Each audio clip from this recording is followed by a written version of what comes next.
deveria ser a via que chega a uma conclusão, porque vejam, no debate a ideia é de que ou uma pessoa convença a outra, ou que os dois cheguem à conclusão de que discordam, concordamos que discordamos. Não tem que sempre um convencer o outro. Pode ser que vocês concordam que discordam, mas é de um golpe baixíssimo comparar o outro a Hitler, ou dizer que o outro é um nazista ou um fascista. Gente, eu digo assim, quem fica acusando o tempo todo os outros de fascismo deveria estudar fascismo e nazismo para ver o que foi aquilo. Por que chega a ser tanto quanto leviano a gente ficar tratando tudo como se fosse nazismo e tudo como se fosse fascismo, quando na verdade isso não passa de uma tática bem reles de tentar, digamos assim, destruir a outra pessoa ao invés do argumento. Vocês querem ver uma variante muito comum desse argumento hoje em dia? A expressão gaysista, que é muito utilizada por alguns políticos, não irei citar seus nomes porque eles não merecem, é propaganda gratuita, não faço. Inclusive, tomei uma decisão em 2014, não vou compartilhar nenhuma asneira que ninguém disser, porque eu não vou fazer idiota ficar famoso. A gente no Brasil tem essa tendência de fazer idiota ficar famoso. A gente fica compartilhando as coisas cretinas que as pessoas dizem, elas ficam famosíssimas. Claro, existem coisas que merecem réplica. Existem coisas que merecem que você contradiga, que você debata. Mas muitas vezes a gente apenas faz gente boba ficar famosa. Então, o que é o argumento do gaysismo? É você querer dizer que os gays, eles não estão lutando por direitos iguais, por isonomia de tratamento, por isonomia de direito. Por exemplo, se João tem direito de casar com Maria e partilhar seu patrimônio com ela, José e João não podem se casar. E o fato de eles quererem isso significa que eles são gaysistas. E logo em seguida eles vão querer transformar o mundo inteiro em gays. O próximo passo é querer transformar o mundo inteiro em gays, é outra falácia que se chama falácia da ladeira escorregadia, que eu vou mostrar para vocês mais adiante. Mas ao dizer gaysista, por exemplo, o Jean Willis costuma ser acusado por seus detratores, por seus inimigos políticos, como gaysista. É uma maneira de tentar fazer com que a imagem de Hitler se cole à imagem do Jean, que está léguas longe de ser sequer parecido com Hitler, para que as pessoas, quando olhem para ele, lembrem de Hitler. Vocês entendem como funciona? Quer dizer, você não está argumentando com a ideia da pessoa. Você está tentando humilhar a pessoa, fazendo ela virar uma coisa que ela não é. Você está atacando a pessoa e não seu argumento. Próximo, por favor. Um outro exemplo de falácia, sendo que alerto, ela não é sempre uma falácia, chama-se advere cogent, argumento de autoridade. Seria sempre uma falácia? Não, nem sempre. Vejamos, por exemplo, se eu vou no médico, porque o argumento de autoridade funciona assim. Fulano disse isso, ele é doutor em física pela Universidade de Oxford. Logo, o que ele diz é verdade. Ou então eu tento argumentar com o meu interlocutor e digo assim, você não sabe a bobagem que você está falando, porque segundo fulano de tal, ele sustenta o que eu estou dizendo. Veja, geralmente o argumento da autoridade ele é utilizado para tentar emprestar ao que você está dizendo uma aura de poder. Você empresta, usando a autoridade de uma outra pessoa, uma força que você percebe que naquele momento você não tem. Aí você cita, muitas vezes cita mal. Pior é quando cita errado. Por exemplo, Albert Einstein deve estar se revirando na tumba com a quantidade de bobagens que dizem que ele disse e ele jamais disse. Assim, são coisas que ele jamais escreveu. Vou dar um exemplo bem claro, bem clássico. Existe um doutorado feito na França. A pessoa fez um doutorado sobre a importância da astrologia. Não questiona aqui de forma alguma a importância da astrologia, mas ela abre o doutorado com uma frase do Einstein dizendo o quanto a astrologia mudou a vida dele. Einstein nunca disse isso. Jamais. E aí você usar uma pessoa como a autoridade, poder emprestar autoridade ao seu argumento, não é apenas por segurança. Agora, argumento de autoridade é sempre falar? Não. Se eu fosse duvidar de toda e qualquer autoridade, eu nem iria no médico.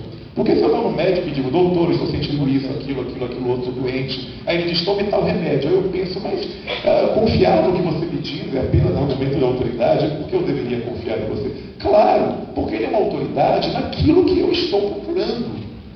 Isso significa que toda autoridade naquilo que eu estou procurando é verdadeira? Não. Às vezes você tem uma pessoa que é formada numa coisa e fala as letras completas naquela área. É sempre bom você comparar o que aquela autoridade está dizendo com o que outras autoridades estão dizendo. E você chegar às suas conclusões ou medir o que aqui é um consenso. Às vezes, uma pessoa sozinha está certa e todas as outras estão erradas. Acontece, mas é raro. Em geral, o consenso está certo. Apesar de ser um tanto contra-popular, as pessoas elas têm essa ideia do gênio solitário, né? Como o Carl Sagan dizia muito bem, tem gente que diz assim, riram dos grandes gênios da humanidade. Se você ri de mim, você está rindo de mim agora, mas já riram dos grandes gênios. Carl Sagan disse que é verdade, já riram dos grandes gênios da humanidade, mas às vezes riem também de Bozo, o palhaço. Quer dizer, nem sempre alguém que é alvo de riso e de escárnio é um gênio. Ela pode ser apenas um idiota. Enfim, uma regra para você saber se o argumento de autoridade é válido é você comparar com outros argumentos de autoridade. Então, se aparece um físico, ele é físico, e ele está dizendo, existe vida em Marte. E aí tem muita gente que coloca escândalo. Já aconteceu isso. Ex-funcionário da NASA fala que a NASA tem contato com discos voadores. E é um ex-funcionário da NASA. Está ele lá falando. E aí fala, nossa, mas um ex-funcionário da NASA dizendo isso? Aí quando você investiga mais, você vai descobrindo coisas como pediu demissão, ele era ex-funcionário da NASA, mas ele não era ninguém, ele era assim. Às vezes uma pessoa que nem trabalhava com nada muito importante. O faxineiro, ele é um ex-funcionário da NASA e com todo respeito aos faxineiros, ele não tem acesso àquele conhecimento. Não é porque a pessoa é ex-funcionária da NASA que aquilo que ela está dizendo é verdade. Enfim. E o pior ainda é quando o argumento de autoridade é utilizado por uma pessoa que não tem autoridade nenhuma naquele assunto. É o chamado opinador de tudo. A pessoa tem opinião sobre tudo. E o que mais tem hoje em dia são pessoas que têm opinião sobre muita coisa. As pessoas têm o direito de ter opinião. Mas às vezes uma pessoa é apenas muito carismática. E por ela ser muito carismática, ela vai e posta vídeos no YouTube que ela diz que a Terra não gira em torno do Sol, que é o Sol que gira em torno da Terra. Ou ela diz, por exemplo, que descobriu que a Pepsi foi feita com fetos abortados. E aí as pessoas vão acreditando. Elas vão acreditando. Por quê? Porque o sujeito é carismático. E ele fala algumas coisas certas. E aí dentro daquelas coisas certas, a pessoa começa a dizer um monte de asneiras. E aí você transforma aquilo num argumento de autoridade, quer dizer, o que ele disse é verdade. Ninguém sabe tudo sobre tudo, as pessoas erram. Eu, por exemplo, não entendo absolutamente nada de culinária tailandesa. Se alguém me pedir opinião sobre isso, se eu der, por bobagem. Eu vou estar falando que sai da minha cabeça com machismo. Próximo, por favor. Pseudoprofundidade, adoro esse. Pseudoprofundidade é um dos que a gente mais tem que tomar cuidado aqui. O Encontro da Nova Consciência é um encontro que reúne muita gente que tem um apreço especial por esoterismo. Como eu tenho um apreço especial por esoterismo, mesmo me identificando com o que nós chamamos de ateu ou agnóstico. Mas é muito comum que a pessoa que tem apreço por esoterismo, que ela seja vítima da chamada pseudoprofundidade. O que é pseudoprofundidade? Primeira coisa, o fato de um discurso ser ininteligível não significa que ele seja verdadeiro. Às vezes uma coisa é um apunhado, é um gerador, sabe falar do gerador de lero-lero? É quando aparece um monte de palavras amalucadas e você não entende nada, mas são palavras tão bonitas e você fica convencido de que a pessoa é muito inteligente. Eu já conheci muita gente que eram geradores de lero-lero. A pessoa dizia um monte de coisa, mas o que a pessoa está dizendo? E as pessoas diziam, fulano é muito inteligente. Ele é tão inteligente que a gente não alcança. Não é. Palavras rebuscadas não tornam verdadeiro um discurso. E a pseudoprofundidade se manifesta também quando coisas óbvias são ditas em tons profundos e com pausas misteriosas. Vou dar um exemplo. Eu chego aqui e digo, a morte faz parte da vida. Todos nós caminhamos inexoravelmente para o derradeiro momento da morte. Vejam, eu estou dizendo um monte de obviedades, não tem nada de novo no que eu estou dizendo. Não há sabedoria no que eu estou dizendo. Eu estou dizendo uma coisa que todo mundo sabe. Mas eu estou dizendo com um tom profundo, com pausas misteriosas, e estou angariando discípulos. Aí eu viro o quê? Um guru do óbvio, que atrai um monte de gente que fica fascinada com a minha capacidade de criar pausas, de fazer mise-en-scènes. Um exemplo. um exemplo famoso, inclusive. Pode passar, por favor? Esse exemplo é o caso Sokal. Pseudoprofundidade proposital.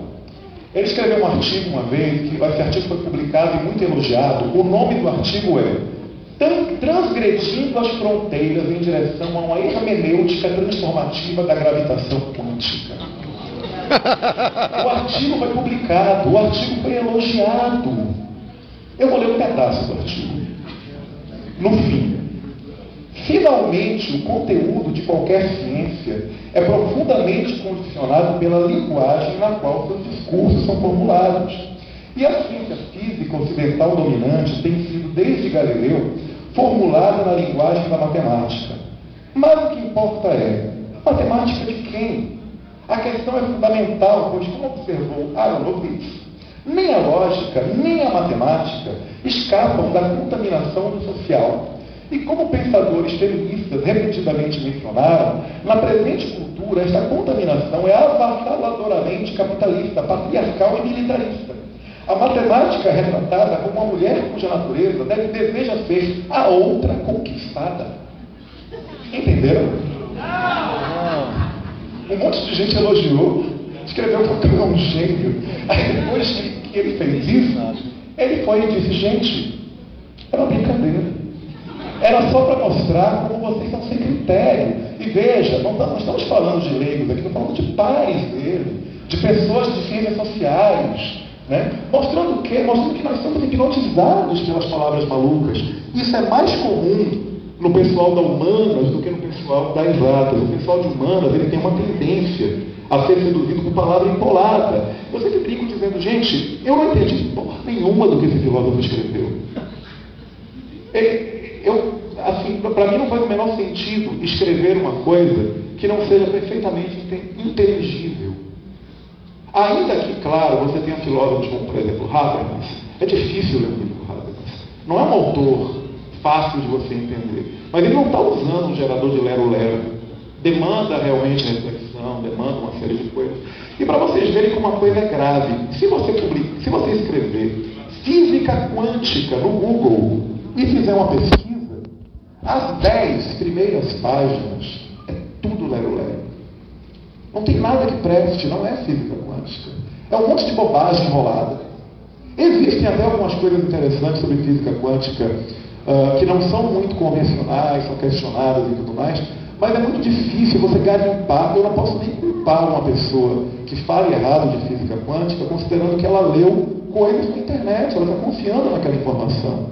Considerando que hoje em dia qualquer pessoa cria um blog, escreve coisas, e não dá para você saber, para garimpar, saber o que é e o que é que não é, se é verdade ou o que não é. Quer dizer, a gente tem acesso a muito conhecimento, mas não significa que esse conhecimento seja necessariamente um conhecimento verdadeiro.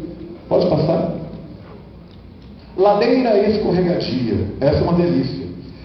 A frase sempre começa assim. Este é apenas o primeiro passo para preencha com qualquer coisa.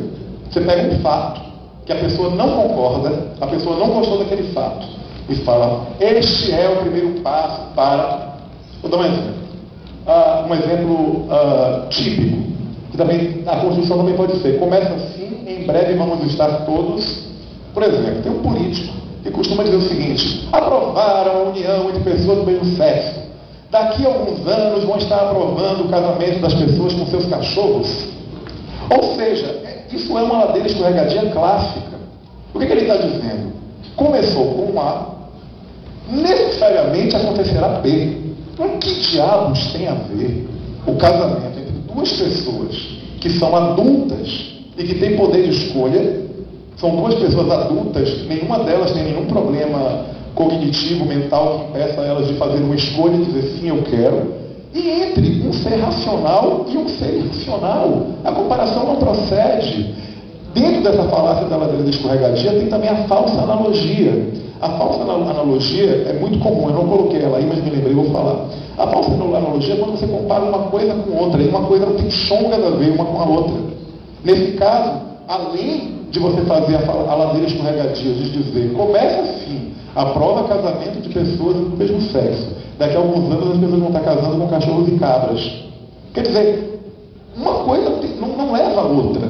Homossexuais não querem transar com cachorros e cabras, eles querem transar com pessoas do mesmo sexo. E a falsa analogia, você criar uma falsa analogia entre homossexuais e zoofilia. Ou pior, a outra que geralmente cola, e cola com uma gravidade caluniosa, que é você dizer assim, daqui a pouco vão aprovar pedofilia. Mas o que tem a ver duas pessoas adultas querendo se casar com um homem adulto ou uma mulher adulta que abusa de uma criança? Não tem nada a ver uma coisa com a outra. Ditos populares, por exemplo, os nossos ditos populares, que a gente fala que é sabedoria popular, alguns são sabedoria popular, alguns não. Por exemplo, esse, quem pede uma mão, logo quer o braço todo. Será que é assim sempre? Não. A gente está correto dizer, algumas pessoas pedem a mão e logo depois pedem o braço inteiro. Mas se você parar para lembrar, você vai lembrar de muita gente que já lhe pediu uma mão e só lhe pediu mão. Não abusou. Pediu um favor, mas depois aquilo não se tornou necessariamente digamos assim, uma oportunidade de depois a pessoa pedir uma série de outros favores. Pode passar? Reversão da prova. Esse é muito engraçado.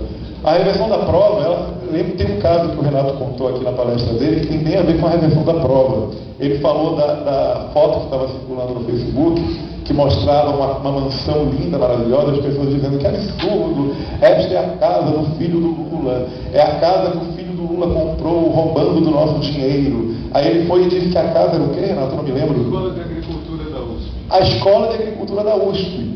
E aí a pessoa responde assim, como foi, prove. Você pode provar? Bem, em primeiro lugar, ele poderia provar se ele quisesse. Ele poderia simplesmente postar a página da Escola de Agricultura da USP, onde a foto está lá. Mas, claro, assim, nem sempre eles têm paciência para poder lidar com gente boba. Porque esse tipo de argumento do tipo, você pode provar? Não, querido, quem tem que provar é você que afirma.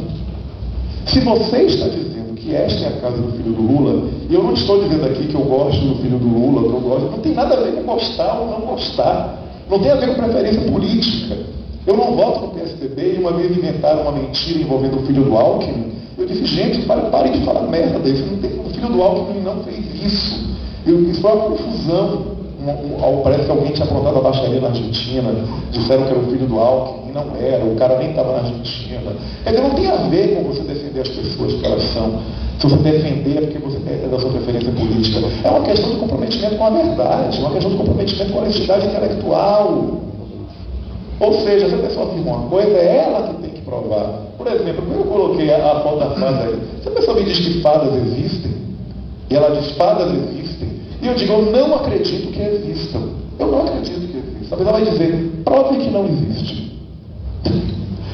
Primeiro que eu não estou interessado em provar que fada não existe. Segundo que eu não tenho como provar. Segundo que quem tem que provar não sou eu. É você que está afirmando que existe, que tem que afirmar. Agora, se a pessoa me diz, eu creio que fadas existem, para mim não é uma questão de comprovação. Ela crê. Não é um problema para mim que ela creia. É aquela discussão infrutífera de crença em Deus. Como é que você acredita em Deus? Se a pessoa quer acreditar em Deus é uma questão de fé. Se a pessoa tem fé, ela acredita. Se ela não tem fé, o que se pode fazer? Santo Agostinho dizia isso muito claramente. A crença em Deus é uma questão de fé. E ele ainda dizia, a fé é uma graça divina. Ou seja, você tem ou você não tem. Se você não tem, é porque Deus não quis. Então, você não pode reclamar de uma pessoa que não tem essa fé. Um exemplo claro. Eu posso duvidar. Por exemplo, uma pessoa me afirma, alguns anos atrás aconteceu de um cara sair por aí dizendo que ele tinha doutorado em física nuclear e dava palestra de física quântica por aí. E aí rolou um furdunço, eu e o Tomás, cadê Tomás? Tomás, a gente dizia, você não é físico. Tipo, primeiro dá a perceber que ele não era físico, porque o discurso dele era uma completa asneira. Assim, o Tomás é físico, eu na época não era nem estudante de física, eu não era nem estudante, já sabia que era uma asneira. Hoje em dia eu sou estudante de astrofísica. E hoje em dia eu posso afirmar até com mais propriedade que o cara não sabia nem o que era uma elétron. Se a pessoa me diz, prove que eu não sou, eu vou dar risada. Assim, não é você que afirma que é você que está afirmando que é. Apresente seu documento, é tão simples.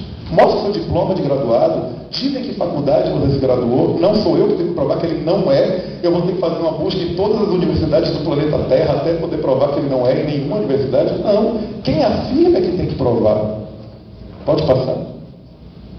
Um exemplo claro, Você tem que censurar essa foto deixando ela toda borrada.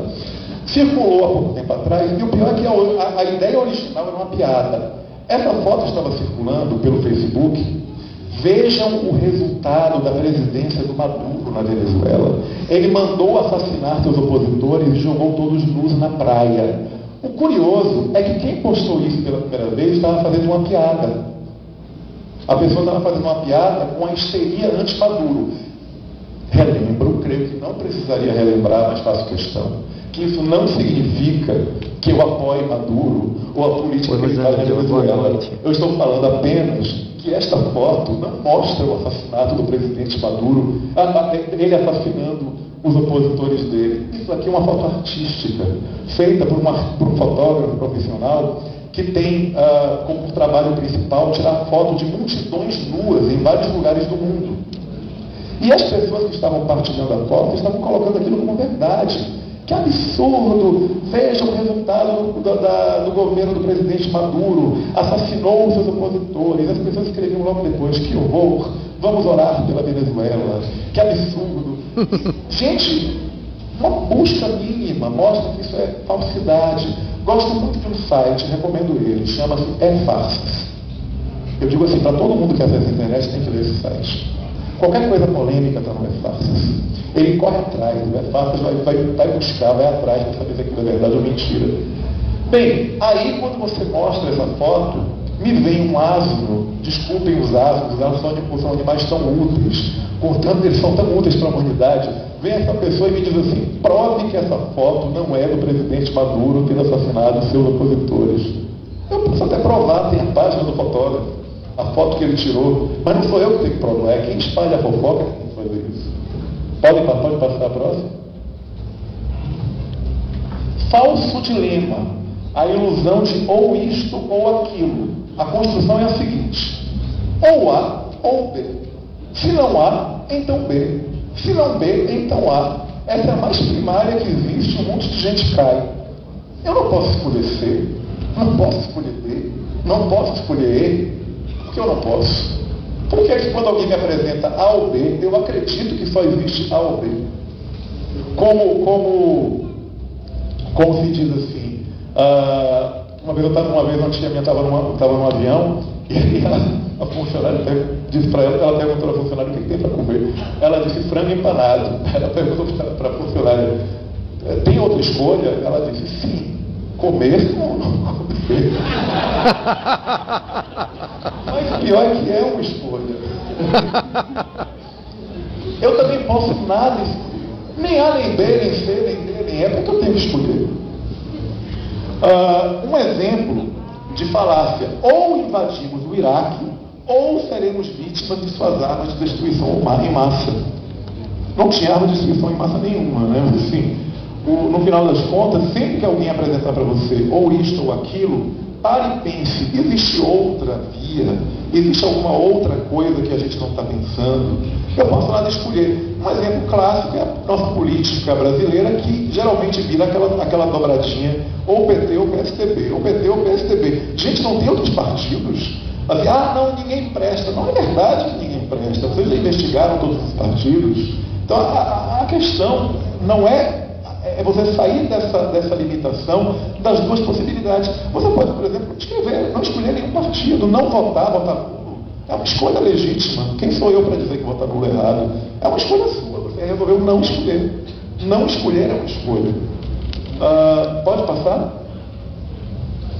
Argumento ad ignorantium. É quando a pessoa utiliza o não saber como saber.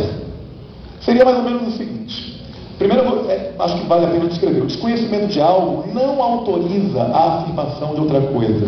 Um exemplo clássico: a ciência não sabe o que fez o Big Bang acontecer. Logo, Deus existe. Chegaram para Carl Sagan uma vez e disseram assim: cara, tem um monte de coisa que a ciência não sabe. É verdade, tem um monte de coisa que a ciência não sabe. Então você admite que existe um mistério? Ele disse: claro, existe um mistério. Aí o cabeça disse: mas como é que você acredita então que Deus não existe, se o mistério existe? Ele fez: eu chamo Deus de Deus e o mistério de mistério.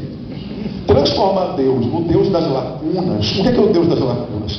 Eu não sei a resposta, logo é Deus. Não necessariamente. Uma vez eu vi era até engraçado se não fosse trágico. O cara estava dizendo, e vejam, tudo isso que eu estou falando, usando exemplos de Deus, de modo algum me autoriza a dizer que Deus não existe. Eu estou dizendo que eu não preciso dessa falácia para acreditar em Deus. Não preciso, é uma falácia. Eu não preciso dela para acreditar em Deus. Se você quer acreditar em Deus, acredite sem falácias. Acredite sem manipulações retóricas. Um cara ligou para um programa que tinha um entrevistado ateu, e ele disse assim: eu acredito que Deus existe por causa de um milagre que aconteceu. Ele perguntou: mas que milagre foi esse? Minha mãezinha estava em coma e morrendo. E os médicos disseram: olha, eu acho difícil que ela acorde. E ela do nada acordou. Aí o cara fez: isso é a prova que Deus existe? Ele fez: como não acreditar que Deus existe diante disso? Ele fez: bem, então eu vou te dar um outro exemplo. Um jovem de 15 anos, perfeitamente saudável, está andando na rua, de repente cai morto duro no meio da rua. Isso é a prova de que Deus não existe. Por que Deus só existe quando a pessoa, ao invés de morrer, viveu? Deus não existe também que a pessoa estava viva e de repente morreu? Por que isso também não é uma prova da existência de Deus? Por que a gente só vê Deus nas coisas boas e não vê Deus também nas coisas que nós interpretamos como ruins? Ou como Agostinho dizia, que eu acho um argumento excelente, embora não concorde com ele, mas muita gente aqui vai concordar, que diz assim: não existe o mal. O que existe é o bem que nós não compreendemos. As coisas não fazem sentido para a gente porque nós temos a visão micro, e se nós tivéssemos a visão macro, tudo faria sentido. Eu acho um argumento muito bom, eu não concordo com ele, mas eu acho que é perfeitamente razoável você pensar assim, e se você acredita nisso, ótimo, não tem problema. Agora, por exemplo, o fato de nunca ter ninguém ter descoberto os roubos de fulano significa que ele sabe esconder tudo muito bem. Vejam que bonito, quer dizer, eu não tenho nenhuma prova de que você rouba. E eu digo que isso é a prova de que você é um bom ladrão.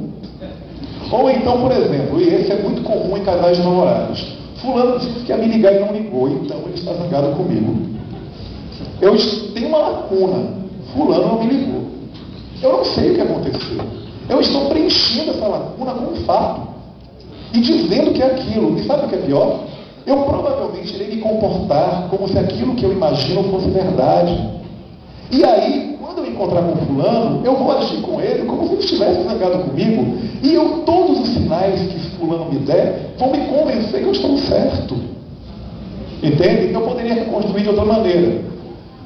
Minha namorada me disse que ligaria às 10 horas da noite antes de dormir. Ela não me ligou às 10 horas da noite. Ela saiu no quarto.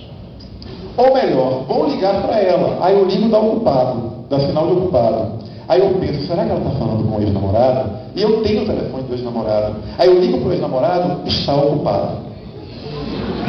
Pronto! Ela está falando com o ex-namorado, ela está voltando para o ex-namorado, ela está me traindo. Ou seja, é um monte de certezas que vem uma em seguida da outra. E aí, quando minha namorada me liga, eu digo: eu acho que a gente precisa conversar, eu não estou me sentindo seguro no relacionamento. Eu começo a encher o saco da pessoa. E sabe o que acontece? A pessoa enjoa da minha cara. Isso é extremamente comum em relacionamentos. A gente cria uma fantasia. Essa fantasia, ela é substanciada por uma lacuna, por algo que eu não sei. E eu digo que sei e ajo como se aquilo fosse verdade. Enfim, a gente não pergunta, né? A gente tem uma dificuldade de perguntar, a gente já toma a certeza. Pode passar, por favor?